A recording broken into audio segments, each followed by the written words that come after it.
جل في كلامه المجيد والفرقان الحميد. أعوذ بالله من الشيطان الرجيم. يا أيها الذين آمنوا إذا نودي للصلاة من يوم الجمعة فاسعوا إلى ذكر الله وذروا البيع ذلكم خير لكم إن كنتم تعلمون.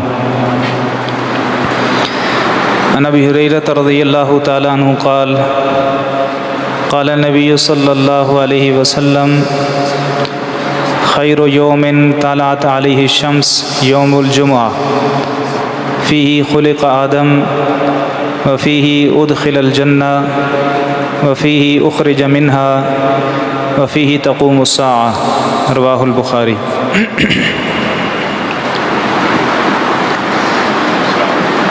اللہ رب العالمین نے ہفتے کے 7 دنوں میں سے جمعہ کے دن کو بہت زیادہ فضیلت اور مرتبہ عطا فرمایا ہے. رسول اللہ صلی اللہ علیہ وسلم نے فرمایا نحن الآخرون السابقون یوم القیامہ، ہم سب سے آخر میں آنے والے ہیں لیکن قیامت کے دن ہم سب سے پہلے ہوں گے، سبقت لے جانے والے ہوں گے. اور پھر مزید آپ نے اس حدیث میں وضاحت فرمائی کہ اللہ تعالیٰ نے جمعہ کا دن دیا لیکن یہودیوں اور عیسائیوں دونوں نے اس میں اختلاف کیا، تو ہم اس کے اندر بھی سبقت لے گئے. وَهُمْ لَنَا تَبَعٌ، اور یہودی عیسائی ہمارے بعد میں ہیں، ہمارے پیچھے ہیں. الیہود غدن والنصارى بعد غدن، یہودی اگلے دن اور عیسائی اس سے بھی اگلے دن. یعنی یہودی ہفتے کے دن کو مناتے ہیں اور عیسائیوں کے لیے اتوار کا دن ہے، جبکہ اللہ رب العالمین نے ہمیں اس سے بھی پہلے جمعہ کا دن دیا ہے. جمعہ کا دن اپنے اندر بہت زیادہ فضائل سمیٹے ہوئے ہے. ہفتے میں سے یہ ایک دن جمعہ کا، اس میں اللہ رب العالمین نے اپنے بندوں کے لیے بہت زیادہ اجر رکھا ہوا ہے. ان کے لیے جو رسول اللہ صلی اللہ علیہ وسلم کے بتائے ہوئے احکامات کے مطابق عمل کرتے ہیں اور جمعہ کے دن کی فضیلت حاصل کرنے کی کوشش کرتے ہیں. خاص طور پر اللہ رب العالمین نے کھینچ رہے تھے جمعہ کے دن کے حوالے سے اللہ رب العالمین نے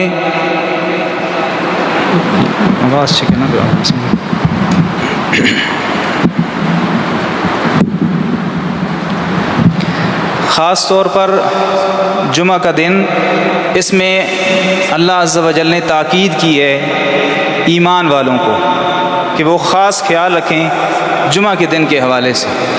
یا ایھا الذین آمنوا اذا نودی للصلاۃ من یوم الجمعۃ فاسعوا الی ذکر اللہ وذروا البیع. اے ایمان والو، اہل ایمان کو اللہ تعالیٰ مخاطب ہے. یا ایھا الناس کا لقب اللہ تعالیٰ نے یہاں نہیں بولا، دعا شکر ہے. اس میں اللہ رب العالمین نے اہل ایمان کو مخاطب کیا ہے کہ ایمان والے لوگ اذا نودی للصلاۃ من یوم الجمعہ، جب جمعہ کے دن ندا لگائی جائے، آواز دی جائے، اذان دی جائے، تو کیا کرنا ہے؟ فاسعوا الی ذکر اللہ، اللہ کے ذکر کی طرف لبکنا ہے، جلدی کوشش کرنی ہے. وذروا البیع، اور خرید و فروخت کو چھوڑ دینا ہے. ذالکم خیر لکم، یہ تمہارے لیے بہت بہتر ہے.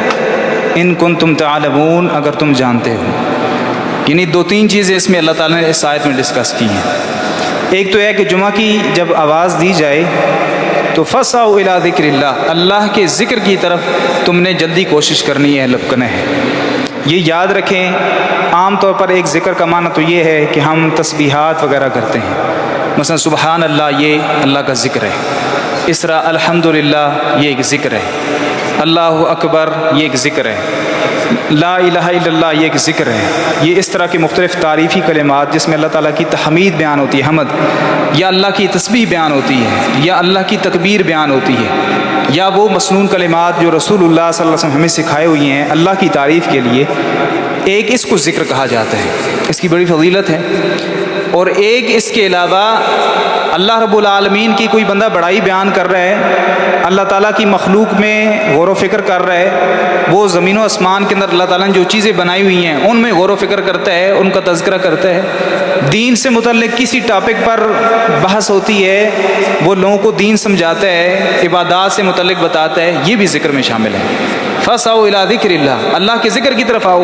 حالانکہ اس وقت خطبہ ہوتا ہے، اس نے خطبہ سننا ہوتا ہے، تو اس کو کیا کہا گیا؟ ذکر کہا گیا۔ جس طرح صحیح مسلم میں ایک حدیث آتی ہے کہ جو لوگ کسی مجلس میں بیٹھتے ہیں اور اس میں اللہ کا ذکر کرتے ہیں تو پھر فرشتے ایسی مجالس میں آتے ہیں، واپس جا کر وہ اللہ رب العالمین کے پاس تذکرہ کرتے ہیں کہ یا اللہ وہ فلاں فلاں بندے اس میں بیٹھے تھے، اللہ تعالیٰ پوچھتا ہے کہ وہ کیا کر رہے تھے؟ یا اللہ وہ تجھے یاد کر رہے تھے۔ اس میں یہ بھی آتا ہے کہ یا اللہ ایک ادھر ایسا بندہ بھی تھا جو ذکر کرنے کے لیے نہیں آیا تھا، بس وہ پاس سے گزر رہا تھا تو وہ بھی اس مجلس کے اندر آ کر بیٹھ گیا، تو اللہ رب العالمین نے فرمایا قد غفرت لہ، میں نے اس بندے کو بھی معاف کر دیا کیونکہ وہ اس مجلس میں ذکر۔ اب اللہ کا ذکر کیا ہے؟ ایک آپ تسبیحات اور اذکار کر رہے ہیں، اللہ کی تعریف بیان کر رہے ہیں، اور یہ ایک یہ ہے کہ واضح و نصیحت ہو رہی ہے، دین سے متعلق کسی موضوع پر گفتگو ہو رہی ہے، یہ بھی ذکر میں شامل ہے۔ فَاسْعَوْا إِلَىٰ ذِكْرِ اللَّهِ، اور دوسری چیز وَذَرُوا الْبَيْعَ، تم نے خرید و فروخت کو چھوڑ دینا، یہ حکم ہے اللہ رب العالمین کا۔ جب اذان دے دی جاتی ہے جمعہ کی، اس کے بعد خرید و فروخت کرنا درست نہیں ہے، جائز نہیں ہے، بلکہ وہ جو کاروبار کر رہا ہے اس وقت کوئی چیز بیچ رہا ہے، اس صورت میں اس کو چاہیے یہ سب چیزیں کلوز کر کے وہ مسجد کی طرف آئے، وہ مسجد کی طرف آئے۔ وَذَرُوا الْبَيْعَ، تم نے خرید و فروخت کو، بیع کو، تجارت کو، لین دین کے معاملے کو تم نے چھوڑ دینا ہے۔ اور پھر اللہ رب العالمین نے یہ جو دو کام بتائے ہیں کہ تم نے اللہ کے ذکر کی طرف آنا ہے اور ساتھ تم نے یہ چیز چھوڑ دینی ہے خرید و فروخت، ذَلِكُمْ خَيْرٌ لَكُمْ، یہ تمہارے لیے بہت بہتر ہے۔ یہ اللہ رب العالمین کی گارنٹی ہے کہ یہ کام تمہارے لیے بہتر ہے، اللہ کے ذکر کی طرف آنا اور خرید و فروخت کو اس وقت چھوڑ دینا، یہ تمہارے لیے بہتر ہے۔ ان کنتم تعلمون، اگر تم جانتے ہو۔ تو اس صورت کے اندر سب سے پہلی چیز تو ہے جمعہ کے دن یہ ہمیں اہتمام کرنا چاہیے، ہمیں یاد ہونا چاہیے کہ آج جمعہ کا دن ہے، اس کے حوالے سے میں تیاری کروں اور اپنے معاملات سمیٹوں، اور مجھے پتہ ہونا چاہیے کہ ہفتے کے اندر یہ ایک دن آتا ہے تو میں باقی چیزیں جہاں میں پہلے 10 منٹ لیٹ جایا کرتا تھا مسجد، آج مجھے 10 منٹ پہلے جانا چاہیے تاکہ میں اس اجر کے اندر شامل ہو جاؤں۔ پھر خاص طور پر حدیث نبویہ کے اندر بھی رسول اللہ صلی اللہ علیہ وسلم نے بہت تاکید کی ہے، اور کیا فرمایا؟ الجمعۃ حق واجب علی کل محتلم، صحیح مسلم حدیث آتی ہے جمعہ جو ہے یہ واجب ہے، اور واجب فرض کے معنی میں ہوتا ہے، یاد رکھیے واجب اور فرض ایک ہی چیز کے دو نام ہیں۔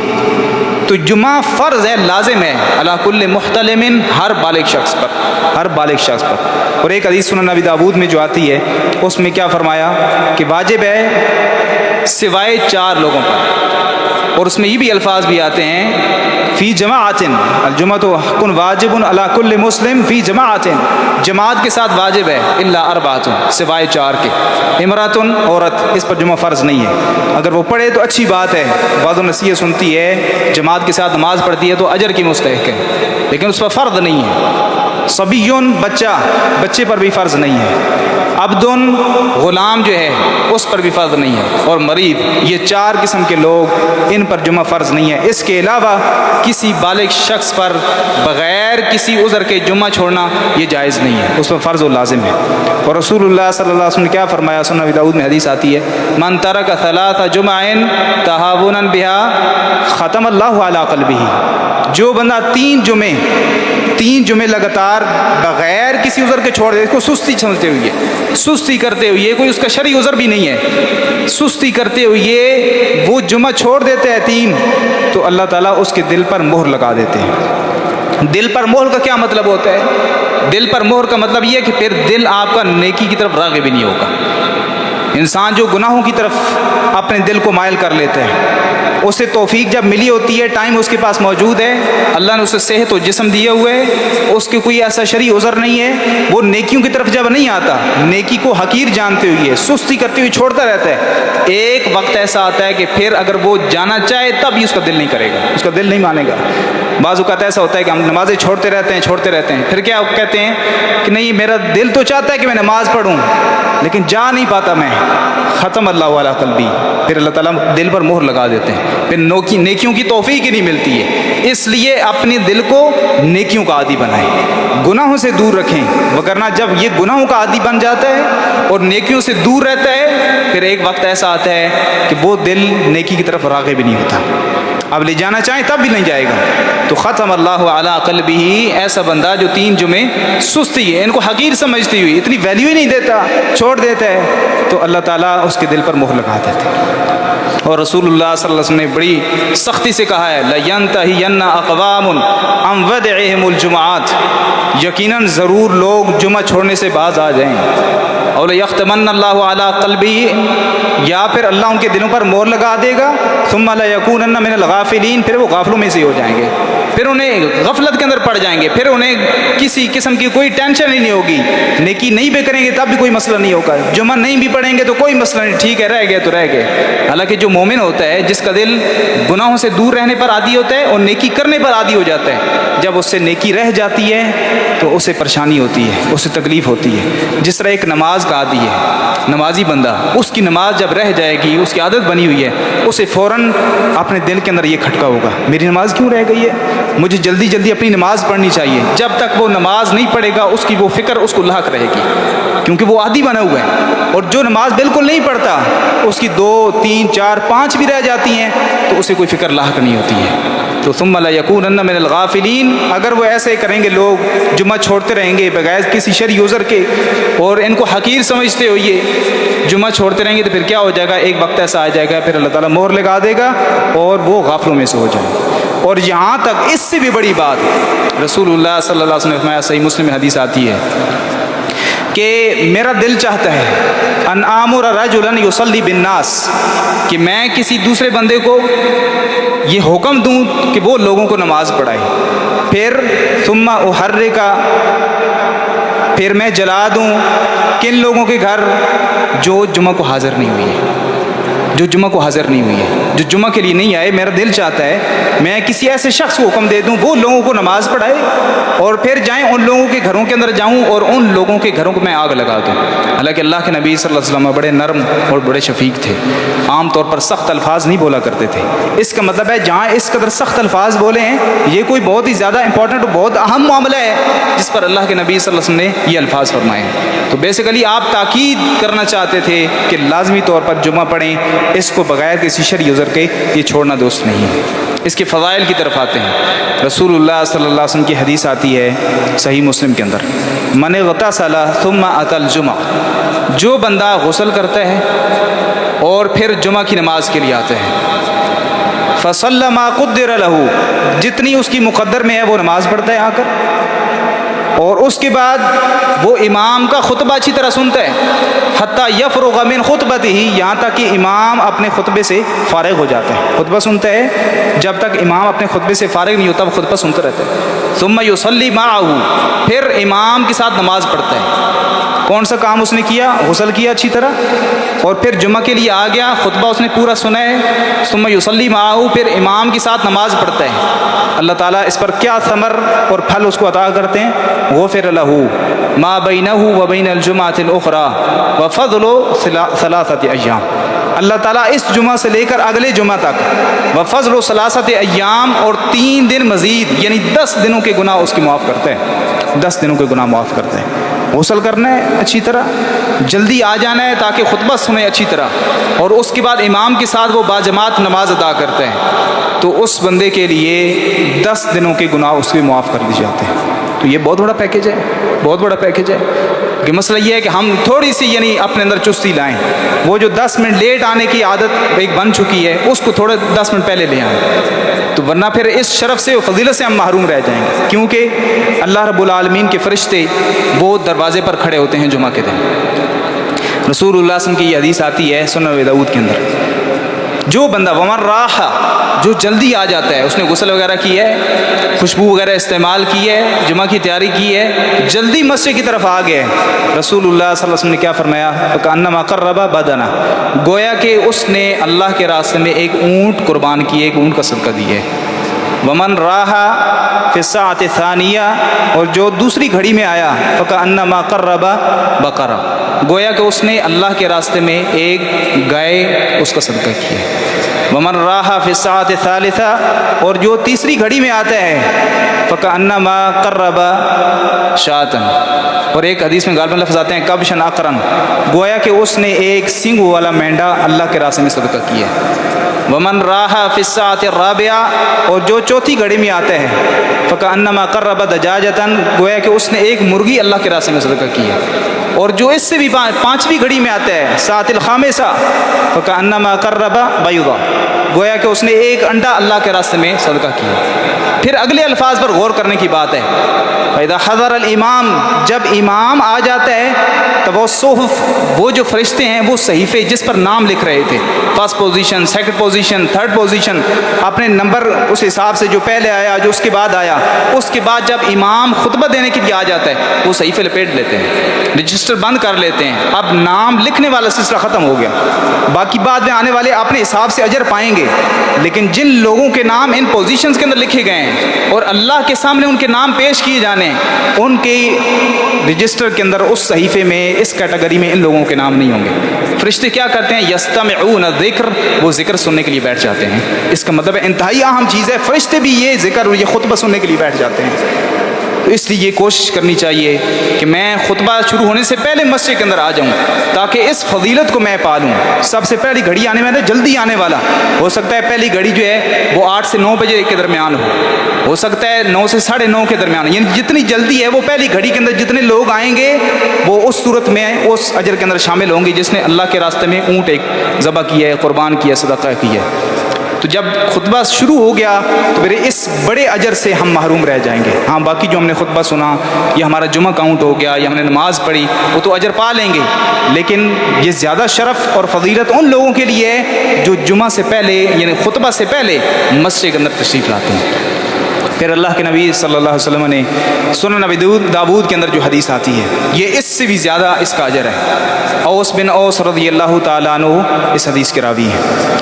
اللہ کے نبی صلی اللہ علیہ وسلم نے فرمایا من غسل وغتسل ومشى ولم وبکر وابتکر ومشى ولم یرکب ودنا من الامام، کون کون سے کام کرنے ہیں؟ پہلا کام من غسل وغتسل، اچھی طرح جو بندہ غسل کرتا ہے اچھی طرح غسل کرتا ہے، وبکر وابتکر، اور جلدی مسجد کی طرف آ جاتا ہے، جتنی جلدی ہو سکتی ہے جلدی مسجد کی طرف آ جاتا ہے، ومشى ولم یرکب، پیدل چل کر آتا ہے سوار ہو کر نہیں آتا۔ ایک شرعی عذر ہے، دور سے آنا ہے، زیر سواری جائز ہے، لیکن وہ بندہ اگر اس کی استطاعت میں ہے تو وہ پیدل آ جاتا ہے مسجد کی طرف۔ ودنا من الامام، امام کے قریب ہو کر بیٹھتا ہے۔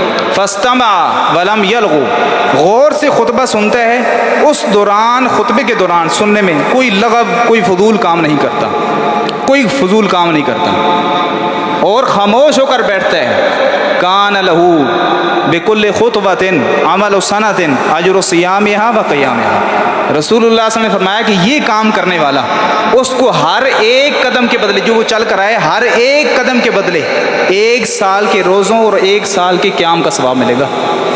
روزہ بھی بہت بڑی عبادت، اور قیام اللیل جسے ہم تہجد کہتے ہیں، صلاۃ اللیل بھی کہتے ہیں، رمضان میں اسے صلاۃ التراویح کہہ دیتے ہیں، 1 سال کے روزوں اور 1 سال کے قیام کا اجر ملے گا۔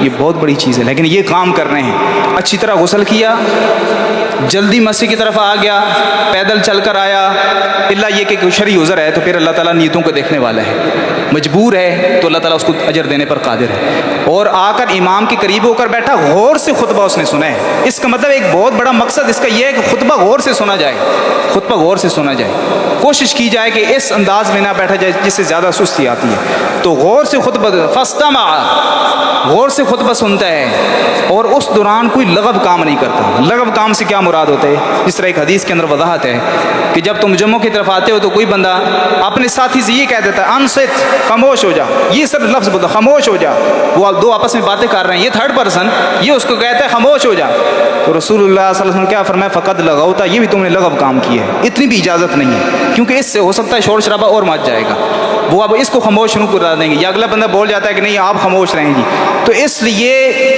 اتنی سی بات کہنا بھی لغو ہے۔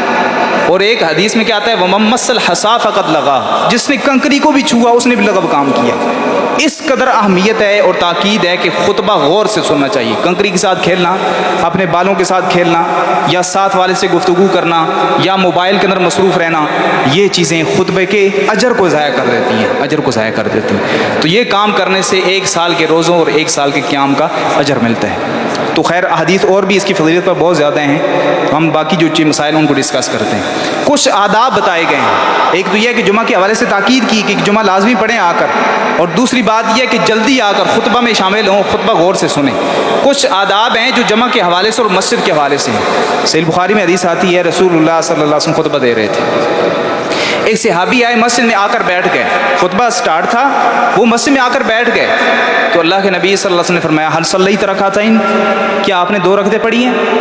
تو کہنے لگے اللہ کے نبی صلی اللہ علیہ وسلم لا، میں نے تو نہیں پڑھی۔ آپ نے فرمایا قم فصلی رکعتین، اٹھ کر 2 رکعتیں پڑھو۔ یہ مسجد کا حق ہے، اس کو تحیۃ المسجد بھی کہا جاتا ہے۔ اور یہ خطبہ سٹارٹ ہو اس وقت بھی بغیر 2 رکعتیں پڑھ کے بیٹھنا، بغیر 2 رکعتیں پڑھے، یہ درست نہیں ہے۔ تو خطبہ سے پہلے اگر آپ آ گئے ہیں تو صحیح مسلم میں حدیث آتی ہے جو میں نے آپ کو سنائی، وہ 10 دنوں کی گناہ، اس میں ہے فصلی ما قدر لہ، جتنی مقدر میں ہے وہ نماز پڑھتا ہے۔ کیا مطلب؟ خطبہ سے پہلے اگر آپ آ گئے تو کوئی لمٹ نہیں ہے، 2 پڑھ لیں، 4 پڑھ لیں، 10 پڑھ لیں، 40 پڑھ لیں، 100 پڑھ لیں، کوئی لمٹ نہیں ہے، کوئی منع نہیں ہے، جتنے آپ مرضی رکعتیں پڑھنا چاہتے ہیں۔ فصلی ما قدر، جتنی مقدر میں نماز پڑھیں۔ ہاں خطبہ جب شروع ہو چکا ہو تو پھر زیادہ سے زیادہ 2 ہی پڑھ کے کافی ہے، کیونکہ اس وجہ یہ ہے کہ خطبہ سننا ہوتا ہے، اور ان کو ایک حدیث میں الفاظ یہ بھی آتے ہیں کہ اس میں تھوڑا مختصر ان کو کرتا ہے، یعنی 2 رکعتیں، تاکہ وہ خطبہ سنے اور اس کی فضیلت کو حاصل کر سکے۔ تو یہ پتہ چلا کہ آپ نے خطبہ کے دوران آنے والے شخص کو بھی اس چیز کا حکم دیا کہ قم فصلی رکعتین، 2 رکعتیں پڑھ کر بیٹھو۔ تو اس لیے خطبے سے پہلے آ جائیں، پھر رکعتیں پڑھنی ہیں، اور خطبہ اگر سٹارٹ ہو چکا ہے پھر بھی 2 رکعتیں پڑھے بغیر بیٹھنا یہ درست نہیں ہے۔ اس طرح یہ یاد رکھیے کہ خطبہ کے دوران جیسے میں نے پہلے واضح کر دی ہے، کسی قسم کی گفتگو وہ تو دور کی بات، یہ کہہ دینا کہ خاموش ہو جائے یہ بھی منع ہے۔ تو یہ یاد رکھیے اس دوران فون پر کال آ گئی اس کو سننا، یا کسی کو خاموش کروانے کے لیے الفاظ بولنے، یا کوئی ایسی چیز کے اندر مشغول ہونا کہ خطبہ جو ہے وہ نہیں سنے جا رہا۔ مقصد کیا ہوتا ہے کہ وہ خطبہ وعظ و نصیحت سنی جائے۔ یہ ایک دن اللہ تعالیٰ نے رکھا ہوا ہے، اس میں ایسے معلوماتی چیزیں، دین کے احکامات، شرعی مسائل یہ ڈسکس کیے جاتے ہیں۔ ہو سکتا ہے وہ ہماری جو روزمرہ کی زندگی ہے ہم اس کے اندر کوئی خطا اور غلطی کر رہے ہوں، تو اس خطبہ کے اندر ہم وہ چیزیں سن لیں اور ہمیں ایک نئے مسئلے کا پتہ چل جائے، حکم شرعی جو ہے اس کے متعلق کوئی بتا دیا جائے، عبادات سے متعلق مسائل ڈسکس ہو رہے ہیں ان کے بارے میں انفارمیشن ہو جائے۔ تو یہ چیز بڑی ضروری ہے کہ خطبہ ہم توجہ سے سنیں۔ اچھا، اس کے ساتھ ساتھ اللہ کے نبی صلی اللہ علیہ وسلم نے جس طرح غسل کرنے کے بارے میں پہلے بتایا، کئی حدیث کے اندر آیا، تو غسل جو ہے وہ بھی لازمی کرنا چاہیے، اللہ یہ کہ کوئی ایسا شرعی عذر ہے۔ اور پھر آپ نے یدہن من دہنی، صحیح بخاری میں یہ الفاظ آتے ہیں کہ وہ جب غسل کرتا ہے تو گھر کے تیل میں سے تیل لگاتا ہے، اور یمسو من طیب اہلہ، یا گھر والوں کی خوشبو، اس میں خوشبو استعمال کرتا ہے، خوشبو لگا کر آنا یہ بھی مسنون ہے اور اجر ہے۔ اس کے علاوہ بھی خوشبو استعمال کرنا یہ سنت ہے اور اس پر اجر ہے، یہ کوشش کی جائے۔ یہ ضروری نہیں کہ یہ کوئی خاص کسی کوئی سرمنی ہو اس پر جانے کے لیے ہم خوشبو استعمال کریں، یا کوئی شادی بیاہ ہو ادھر جانا ہو تبھی خوشبو استعمال کریں۔ اس کے علاوہ بھی عادت بنائیں۔ ہم باقی چیزیں جہاں سگریٹ پر اتنا خرچ کر دیتے ہیں، فضول کاموں پر خرچ کر دیتے ہیں، اس میں سے یہ جو خرچ ہے آپ کا خوشبو پر خرچ کیا ہوا، یہ آپ کے لیے باعث اجر ہے، یہ باعث اجر ہے۔ اچھا، اس اور مسئلہ بھی ڈسکس کر دیں، یہ پرفیوم کے حوالے سے اور عطر کے حوالے سے۔ عطر زیادہ بیسٹ ہے، زیادہ افضل بہتر ہے عطر، یہ تو بغیر شک ہے نا، مشکوک یعنی ڈاؤٹ نہیں ہے اس میں۔ جو پرفیوم ہے وہ استعمال کرنا کیسے ہے؟ پرفیوم کے اندر الکوہول شامل نہ ہو تو پھر تو کوئی شک ہی نہیں ہے۔ زیادہ مسئلہ یہ بنتا ہے کہ اس کے اندر الکوہول شامل اگر ہے۔ ایک تو بات یاد رکھیں، جہاں تک ہم نے تحقیق کی ہے، ہر الکوہل نشہ آور نہیں ہے، ہر اس میں مختلف کیٹیگریز ہیں، ہر الکوہل نشہ آور نہیں ہے۔ اور اگر بالفرض وہ الکوہل ایسی ہے جو نشہ آور ہے، تو نشہ آور جو فار ایگزامپل شراب ہے، شراب کو استعمال کرنا، پینا یہ حرام ہے، لیکن شراب آپ کے ہاتھ پر لگ گئی تو ہاتھ ناپاک نہیں ہوتے۔ کسی چیز کا حرام ہونا الگ چیز ہے اور ناپاک ہونا یہ الگ چیز ہے۔ فار ایگزامپل بلی ہے، اب بلی کا گوشت کھانا حرام ہے کیونکہ بلی حرام ہے، لیکن بلی کپڑوں کو ٹچ ہو جائے تو کپڑے ناپاک نہیں ہوتے، یہ ایک الگ مسئلہ ہے۔ تو ہر حرام چیز جو ہے وہ ناپاک ہونا اس کو ضروری نہیں ہے. جیسے میں نے بلی کی مثال آپ کو دی ہے, تو الکوہل پینا استعمال کرنا یہ حرام ہے. کپڑوں کو لگ جائے تو کپڑے ناپاک نہیں ہوتے, تو پرفیوم استعمال کیے جا سکتا ہے, اس میں کوئی حرج کی بات نہیں ہے انشاءاللہ. اس سے کپڑے ناپاک نہیں ہوتے, پرفیوم استعمال کرنے میں کوئی حرج کی بات نہیں ہے. ہاں ویسے اس سے بچتے ہوئے کوئی عطر استعمال کرتا ہے تو یہ زیادہ بہتر ہے. تو اللہ کے نبی صلی اللہ علیہ وسلم کیا فرمایا, یمسو من طیب اہلہ, گھر والوں کی خوشبو میں سے وہ خوشبو استعمال کرتا ہے. تو یہ جمعہ کے آداب میں سے ایک ہے. اس کا مطلب ہے پاکی اور صفائی, طہارت شریعت اسلامیہ اس چیز کا مطالبہ کرتی ہے. اللہ اپنے بندے کو دیکھنا چاہتا ہے کہ وہ میرے سامنے آتا ہے تو کس حال کے اندر آتا ہے. رسول اللہ صلی اللہ علیہ وسلم نے کچھ لوگوں کو دیکھا, اس وقت اون کے کپڑے استعمال ہوتے تھے, محنت مزدوری کرتے تھے, انہی کپڑوں کے اندر جمعہ پڑھنے کے لیے آ جاتے تھے. یہ حدیث سنن ابی داؤد میں آتی ہے عبداللہ بن عباس رضی اللہ عنہ کے حوالے سے. تو اللہ کے نبی صلی اللہ علیہ وسلم جب دیکھا کہ وہ اسمیل آ رہی ہوتی تھی, زہر ہے, اون کے کپڑے ہیں, اوپر سے محنت مزدوری کی, پسینہ آیا, انہی کپڑوں میں نماز پڑھنا, تو پھر آپ نے کیا فرمایا, تم کو کیا ہو گیا کہ تم میں سے کوئی بندہ غسل کیوں نہیں کرتا؟ تو اصل یہ بھی ہے کہ ان کپڑوں کے اندر ہم نہ آ جائیں کہ ٹھیک ہے کام کر رہے ہیں, وقت ہی نہیں ملا جی. اور اس سے ظلم یہ ہے کہ اس کو سادگی کا نام دینا, یہ سادگی نہیں ہے. یہ بہت بڑی ایک کنفیوژن پائی جاتی ہے ہمارے معاشرے کے اندر. سادگی ہم یہ سمجھتے ہیں کہ میلے کو چلے کپڑے پہنے ہوں کسی نے اور بس جیسے تیسے مسجد کے اندر آ گئے اور اللہ کے سامنے کھڑے ہو, یہ سادگی نہیں ہے. رسول اللہ صلی اللہ علیہ وسلم سب سے زیادہ سادگی پسند تھے, لیکن کبھی ایک دفعہ بھی ایسا نہیں ہوا کہ اللہ کے نبی صلی اللہ علیہ وسلم نے کپڑے پہنے اور آپ کے کپڑوں سے پسینے کی اسمیل آ رہی ہو اور اسی حالت میں آپ نماز پڑھ رہے ہوں. نہیں, آپ صاف کپڑے پہنتے تھے. صاف ہونا, پاک ہونا شریعت اس کا مطالبہ کرتی ہے. سادگی ٹھیک ہے کہ آپ بہت قیمتی کپڑا نہیں پہنے, اپنے استطاعت کے مطابق پہنے, لیکن شریعت اسلامیہ اس چیز کا مطالبہ ضرور کرتی ہے کہ آپ خوبصورتی اختیار کریں عبادت کے وقت. رسول اللہ صلی اللہ علیہ وسلم نے جب تکبر کی ڈیفینیشن بیان کی کہ تکبر کیا ہوتا ہے, اور اس کے متعلق آپ نے سنایا کہ من کان فی قلبہ مثقال ذرۃ من کبر, جس کے دل میں ایک رائی کے دانے کے برابر بھی تکبر ہوا, لا يدخل الجنہ, وہ بندہ جنت میں داخل نہیں ہوگا. اچھا, صحابہ کرام نے جب یہ بات سنی تو انہوں نے یہ سمجھا کہ تکبر کا مطلب یہ ہے کہ اچھا کپڑا پہننا اور یہ سوٹڈ بوٹڈ ہو کر رہنا. تو آپ نے فرمایا کہ نہیں, یہ تکبر نہیں ہے. تکبر تو یہ ہے بطر الحق وغمط الناس, کسی حق بات کو ٹھکرا دینا. کوئی بندہ سچی بات کر رہا ہے, حق بات کر رہا ہے, اس کو نہ ماننا, نہیں جی میں نے نہیں ماننی. وغمط الناس, اور لوگوں کو اپنے سے حقیر جاننا, یہ تکبر ہے. اور ان کی جو ایک ذہن میں چیز آ رہی تھی صحابہ کرام کی کہ شاید اچھے کپڑے پہننے, صاف ستھرے اور اس طرح کے, یہ شاید تکبر کے اندر ہے. تو آپ نے فرمایا ان اللہ جمیل یحب الجمال, اللہ خوبصورت ہے اور خوبصورتی کو پسند کرتا ہے. تو یہ اللہ کے سامنے جب ہم کھڑے ہوتے ہیں تو اللہ اس کے زیادہ لائق ہے کہ ہم اچھی طریقے کی خوشبو لگائی ہو, اچھے کپڑے پہنے ہو.